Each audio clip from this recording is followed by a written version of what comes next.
बाबा खाते हैं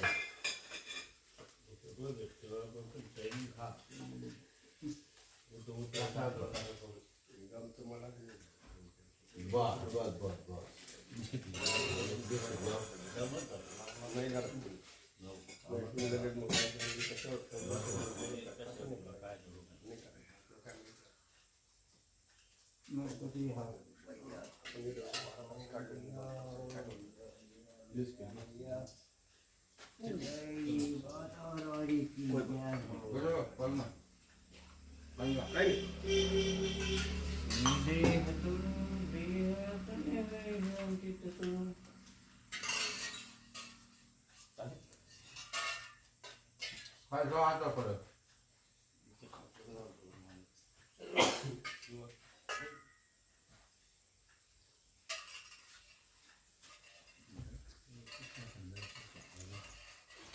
इसे ले लो बाबा ना होना था खाता नहीं ना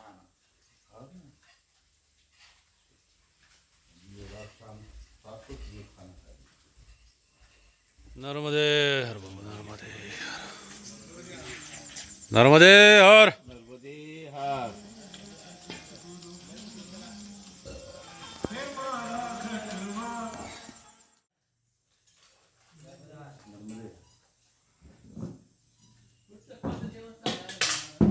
क्या हुआ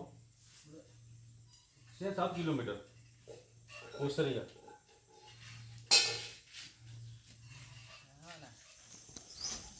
और चलना अब कम ही नहीं तो ये फिर क्योंकि ये ठीक नहीं होगा बाबा हाँ आयुष्य से आप बीमारी हो गई इसको ज़्यादा आराम चाहिए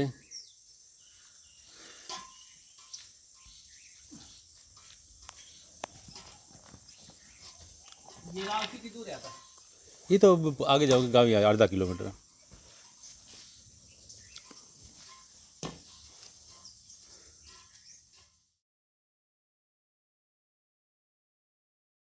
नर्मदे हर आज 30 अक्टूबर और सुबह के अभी 7 बजे हैं।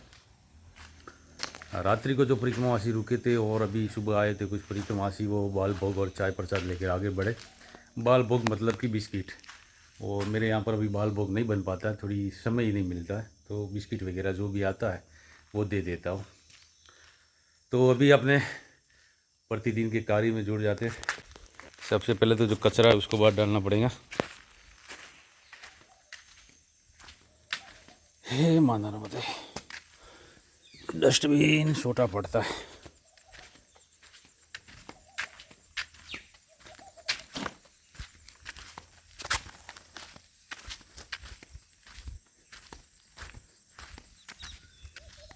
और सुबह की देखिए वाइब देखिए यहाँ पर आश्रम से बाहर निकलते तो दत्त महाराज के दर्शन देखिए औदुंबर वृक्ष और कहते हैं कि औदुंबर वृक्ष में भगवान दत्त का वास होता है।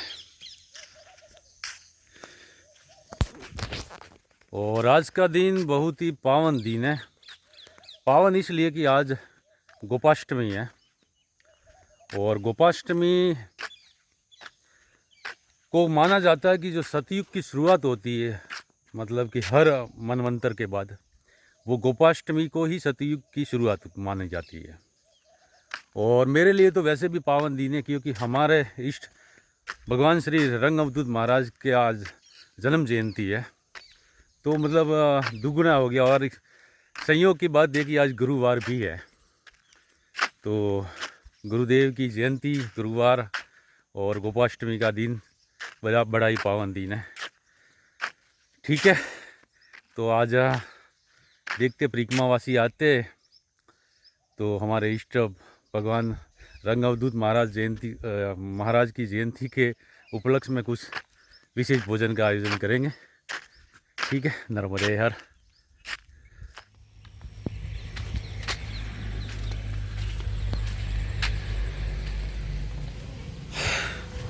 तो सभी परिक्रमावासी आगे चले गए। अभी आए थे पीछे से कुछ गुजरात के थे कुछ महाराष्ट्र के थे वो चाय प्रसाद बिस्किट वगैरह लेके चले गए। अभी अपने अपने काम में जुटते क्योंकि रात के बर्तन भी बहुत पड़े हुए उनको साफ़ करने हैं।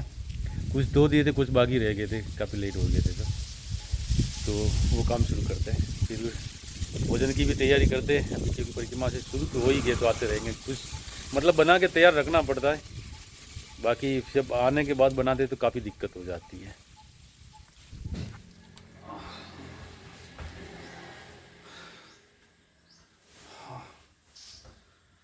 और थोड़ी सी तैयारी कर दी है, जैसे कि टमाटर काट लिए, मिर्ची कटिंग करके रख दी, क्योंकि ये पहले से तैयारी करनी ज़रूरी है। बाकी जब परिक्रमावासी आते हैं एकदम से बनाने पड़ते तो टाइम भी लगता है और थकान भी ज़्यादा लगती है। और दूसरी एक बात की मैं बता देता हूँ आपको कि अब यहाँ पर प्रश्नोत्तरी वीडियो नहीं बना पाऊँगा, समय ही नहीं है। तो जो वीडियो आते रेगुलर उसमें जो प्रश्नोत्तरी होगी 2-3 प्रश्न लेके बता दूंगा, तो ये वीडियो देखते रहिए। और बहुत बार तो क्या लोग वीडियो पूरा देखते नहीं हैं और फिर जिस वीडियो में जो बात बताई है उसी में उसी का प्रश्न पूछते हैं। तो कुछ प्रश्न है उनके जवाब दे देता हूँ। जैसे कि एक प्रश्न है श्री मजबूत सिंह मीणा जी का। ये कह रहे नर्मदे हर मैं मजबूत सिंह मीणा बीनागंज गुना से मध्य प्रदेश से हूँ। देव उठनी 11 से नर्मदा परिक्रमा चालू करना चाहता हूँ। स्लीपिंग बैग ओमकारेश्वर में मिल जाते हैं क्या? स्लीपिंग बैग सही है या कंबल शॉल ले जाना सही है? मार्गदर्शन करें। यात्रा का पूरा सामान ओमकारेश्वर में कौन सी दुकान पर मिलता है? ऐसे प्रश्न बहुत सारे लोग पूछते हैं। देखिए तो बता देता हूँ मजबूत सिंह मीणा जी के माध्यम से, जिनके भी ऐसे प्रश्न हैं। पहली बात तो देखिए, कंबल लो या स्लीपिंग बैग वो अपने ऊपर है। आप किस चीज़ में कंफर्ट महसूस करते हैं वो बड़ी बात है। और मेरा अनुभव है कि मैंने एक परिक्रमा कंबल से की थी, फिर दूसरी बार मैंने स्लीपिंग बैग लिया था।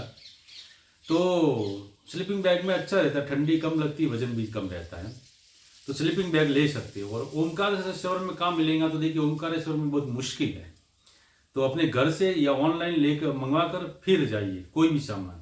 बाकी यात्रा का पूरा सामान ओमकारेश्वर में लेने जाओगे या तो आपके पसंद के अनुसार नहीं मिलेगा या फिर महंगा मिलेगा। तो मैं यही कहूँगा कि घर से लेके जाइए। अगली कमेंट है श्री दीपक राउत जी की। ये कह रहे नर्मदे हर बाबा जी, नर्मदा परिक्रमा करते समय रास्ते में आने वाली छोटी छोटी नदियाँ क्रॉस किया तो चलता है क्या? और मच्छर से छुटकारा पाने के लिए मच्छरदानी साथ में लिया क्या? देखिए दीपक जी, दूसरी नदियों को सहायक नदियाँ मैया के दोनों तट पर लगभग 33 से 34 नदियाँ ऐसी दोनों तरफ से मिलती है। तो उन नदियों को तो पार किए बगैर परिक्रमा हो संभव ही नहीं है। अगर उनको संभव करने जाएंगे तो पूरी परिक्रमा सब नदियों की परिक्रमाएं करनी होगी, जैसे कि मार्कंडेय ऋषि ने की थी। और वो ऋषि थे, आप ऋषि मतलब हम ऋषि तो है नहीं, ग्रस्त है। अगर वो परिक्रमा करने जाओगे तो कम से कम पूरी जिंदगी निकल जाएगी तो उसका तो कोई मतलब है ही नहीं। और मच्छर से पाने के लिए मैंने बताया हुआ कि वो 4 डॉट्स आता है गुड नाइट का, वो लगा दे तो बहुत कम मच्छर मतलब पास में भी नहीं आते हैं। ये मेरा अनुभव है। और मच्छरदानी तो कहाँ लेके घूमेंगे, कहीं पर सोने के लिए इतनी जगह भी नहीं मिलती है जितनी अपनी मच्छरदानी होती है। तो मच्छरदानी लगाना संभव नहीं है और वजन भी हो जाता है, तो वो उपक्रम मत कीजिए। आप 4 डॉट रखिए, बहुत अच्छा रहेगा। अगला प्रश्न है श्री वैन्यू जी का। क्या मुझे मेरे पार्षद से बना हुआ पहचान पत्र में प्रवेश करने की अनुमति मिल जाएगी? क्या ओमकारेश्वर में आश्रम में रहने का उचित व्यवस्था हो जाती है? 2 दिन रुकना हो? जी बिल्कुल, गजानन आश्रम में होगा। आप अपने पार्षद या सरपंच जो भी है उनसे बनवा सकते हैं। अगली कमेंट है श्री मारोतो जी का। ये कह रहे आपका आश्रम परिक्रमा के कितने दिन बाद आता है? तो देखिए हमारा आश्रम उत्तर तट पर है और आप दक्षिण तट पूर्ण करके रेवा सागर पार करके जैसे ही गुजरात पूर्ण होगा, मध्य प्रदेश की बॉर्डर लगेंगे तो 5 किलोमीटर अंदर आओगे तो अपना आश्रम है। और आने में तकरीबन 1.5 से 2 महीने लग जाते हैं। एक श्री नवल सैनी जी का प्रश्न है। ये कह रहे भाई जी, स्त्री या पुरुष के लिए सफ़ेद कपड़े ओमकारेश्वर में मिल सकते हैं? देखिए मैंने ट्राई नहीं किया, दुकानें बहुत सारी मिल सकती, नहीं भी मिल सकते। तो हो सके तो अपने आसपास से अपने घर से लेके आए, वही उचित रहेगा। अगली कमेंट है श्री दिनेश दुक्कर जी के। ये कह रहे नर्मदे हर वीरेंद्र भाई, एक प्रश्न है कि मुझे नर्मदा परिक्रमा करनी है तो सफ़ेद कपड़े घर से या ओमकारेश्वर से पहनकर परिक्रमा करनी चाहिए? देखिए घर से कुछ भी पहन के जाइए, आप वहाँ से परिक्रमा शुरू करें। घर से हल्के कपड़े लेके जाइए, एक नाइट पैंट लेके जाइए, पतला सा टी शर्ट लेके जाइए। और अगर और घर से निकलते वक्त कंफर्ट महसूस नहीं करते तो बाकी अगर वातावरण अच्छा आपको मतलब कोई दिक्कत नहीं है तो आप घर से भी पहन कर निकल सकते हैं। एक प्रश्न है श्री मोहन राम जी का। देखिए अभी इस वीडियो में क्या मैं प्रश्न थोड़े फास्ट ले लूँगा तो थोड़ा ध्यान से सुन लेना, कोई गलती हो जाए तो बात अलग है, बोलने में ठीक से सुनाई ना दे तो, और माइक भी लेके नहीं आया हो तो ऐसे ही बना देता हूँ। नर्मदे हर महाराज जी, आप कहते हैं कि आश्रम में भोजन प्रसादी के लिए और रात्रि के विश्राम के लिए समय पर पहुंचे ताकि आपकी और अन्य परिक्रमा वासियों की असुविधा ना हो। आप कृपया मार्गदर्शन करें कि सुबह की भोजन प्रसादी के लिए आश्रम में कितने बजे तक पहुंचना चाहिए और रात्रि के विश्राम के लिए कब तक। देखिए मोहन जी बहुत अच्छा प्रश्न किया है। इसमें दिक्कत मैंने बताई दी है कि क्या दिक्कत होती है।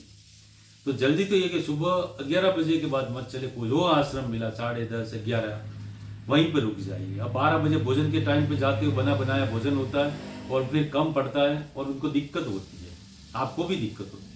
तो 11 बजे पर विश्राम ले लीजिए और शाम को 5 बजे विश्राम ले लीजिए। ये आपके लिए और उनके लिए भी सही रहेगा। अगर कोई ऑप्शन ही नहीं है तो 6 बजे तक चले जाइए। बाकी 7 बजे 8 बजे आते उसमें भी बहुत प्रॉब्लम होती है। एक प्रश्न है श्री संतोन सिंह जी का। ये कह रहे वीडियो का बैकग्राउंड बंशी धुन बहुत अच्छी है, ये किसने बनाया कृपा करके बता दीजिए। पता नहीं, यूट्यूब पे मिला था ले लिया अब इसका नाम क्या वो भी मेरे को पता नहीं है। अगली कमेंट है श्री हर्ष राजपूत जी की। ये कह रहे बोट लाइफ जैकेट नहीं देते क्या और रेवा सागर पर? जी बिल्कुल नहीं देते। माँ नर्मदा के भरोसे वर्षों से चल रही है, बाकी कोई लाइफ जैकेट भी नहीं है। शुरुआत में सोचला करते हैं, कलेक्टर साहब आते, फलाना दिखरी, अब सब आते हैं वहाँ पे। शुरुआत जब दशहरे के दिन करते तो सबको बांटते हैं, पहनाते, फोटो खींचते हैं और फिर वो एक ही बोट में दे दिया, फिर वापस वो पता नहीं कहाँ चले जाते हैं। तो लाइफ जैकेट नहीं देते हैं। ठीक है, ये कुछ प्रश्न थे जिनका जवाब दिया और इसी तरह से जो भी 2-3 प्रश्न आएंगे प्रतिदिन वीडियो में बताता रहूँगा। ठीक है, नर्मदे हर। नर्मदे हर प्रभु।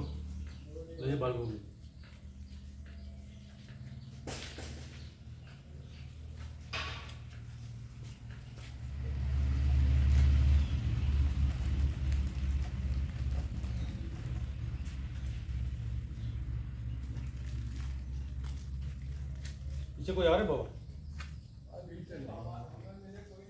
ठीक है, नहीं वो पूछ रहा, हमने देखे होती बताओ जी।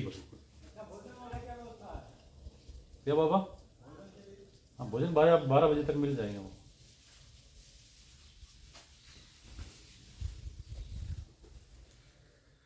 अभी तो 10:30 बजे है और सिर्फ 2 परिक्रमावासी पधारे हैं। देखते कुछ आते हैं 11 बजे तक और फिर थोड़ी सी तैयारी कर रखते, वैसे आटा पाटा लगा देते तो आएंगे तो सब्जी वब्जी बना देंगे। और आज के सुबह के भोजन में देखिए चावल और चने की सब्जी, और चावल भी देखिए मस्त एकदम से खुले खुले, और इसमें चना बॉईल करने के लिए रख दिया है। तो थोड़ी देर से छोड़ते इसको, बॉईल हो गया होगा, फिर इसका तड़का लगाएंगे। चने आज मैंने बहुत ज़्यादा भिगो दिए, मुझे लगता था कि आज कोई परिक्रमावासी कुछ खास मात्रा में आएंगे। ठीक है, तो शाम को भी काम लगेगा, शाम को भी आ गए तो भी दिक्कत नहीं है, हो जाएंगे।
हे माता रानी, प्रसाद ग्रहण कीजिए मैया। और आज के दोपहर के भोजन प्रसाद में चने की सब्जी है, चावल है, नमकीन है और लड्डू।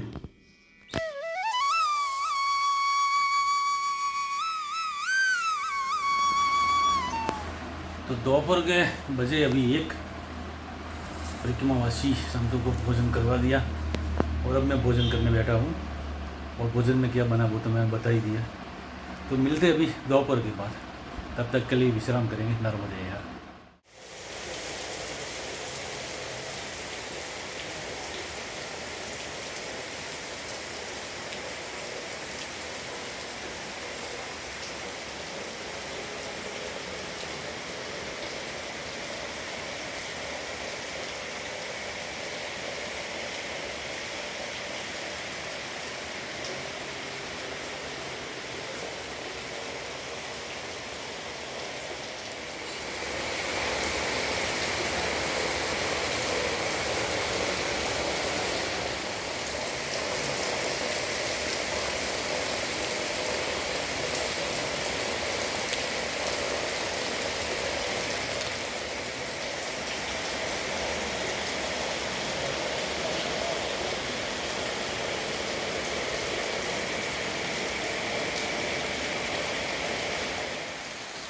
और शाम के अभी 6:30 लगभग हुए थे, 6:15, 6:30।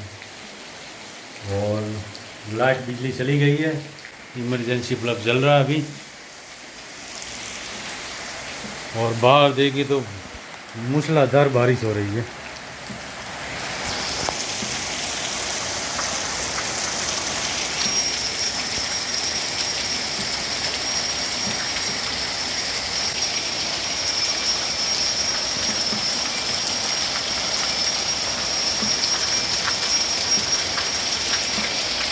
ज़बरदस्त बारिश हो रही है।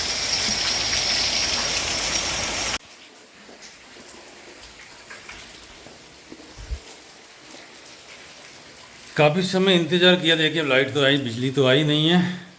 मगर इमरजेंसी बल्ब का ये फ़ायदा है कि खाना अभी बना देते हैं। गैस में थोड़ी प्रॉब्लम आ गई थी तो बॉटल अभी बदलवाया है।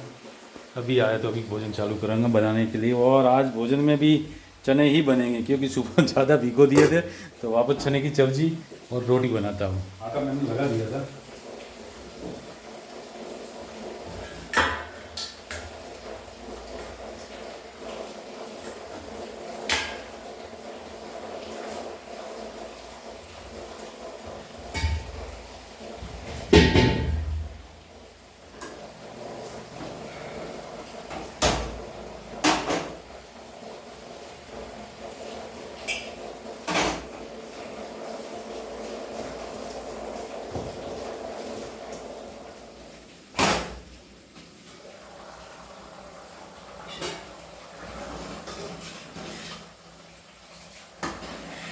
शाम के अभी बज रहे 7 और भोजन प्रसाद भी हमारा बनकर हो गया तैयार।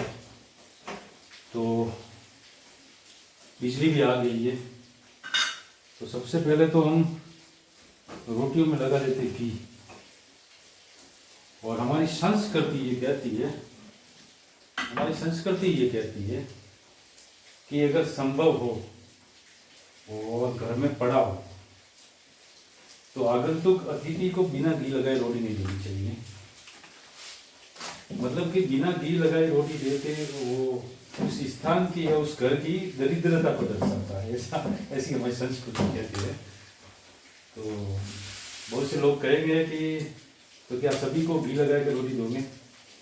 जी देखिए, गारंटी नहीं बोल रहा है, ऐसा नहीं बोल रहा हूँ, तो बड़ी बात।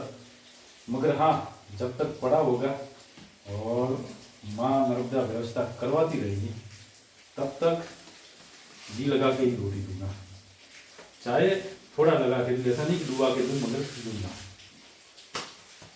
और मुझे पता है माँ नर्मदा कमी तो नहीं होने देगी, वो भी तो बात है, बाकी लगा के देना चाहिए, छोटी सी बात है।